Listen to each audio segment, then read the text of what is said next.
Happy new year, সবাই ভালো থাকো। রাধে রাধে। আজকে বছরের শুরুটা করলাম ভাইকে দিয়ে, তারপর খেয়ে নিলাম এক গ্লাস হরলিক্স। চাও খাই মাঝে মধ্যে, হরলিক্সও খাই, সেটা মুড়ির ওপর ডিপেন্ড করে কে কে সকালবেলায় কে কী খাও প্লিজ আমাকে বলো। তারপর খেয়ে নিয়েছিলাম মুড়ি আর শাকালু বেগুনি, চারজন মিলেই খাচ্ছিলাম, আমি মা বাবা ভাই। রোদে বসে বসে খাচ্ছিলাম কারণ ঘরের ভেতরটা প্রচণ্ড ঠান্ডা।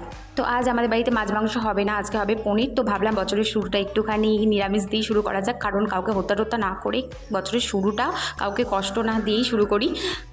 তাই আজকে হবে পনির। আর ভাতগুলোকে একটুখানি ওই সব কিছু দিয়ে ভেজে নেব, তারপর দিয়ে দিলাম বাবাকে খেতে। আর পনিরটা টেস্ট করছিলাম বাটি করে নিয়ে। আর কারা কারা কোথায় পিকনিক করতে গেলে, কোথায় ঘুরতে গেলে প্লিজ আমাকে বলো।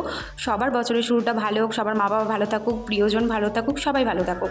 তারপর করেছিলাম সন্ধ্যাবেলা ফুলকপির বড়া, বাবা এনেছিল মিষ্টি, তো মিষ্টি দিয়েই আজকের দিনটা মিষ্টি মিষ্টি করে শেষ করছি। বাই, ভালো লাগলে একটা লাইক করে দিও।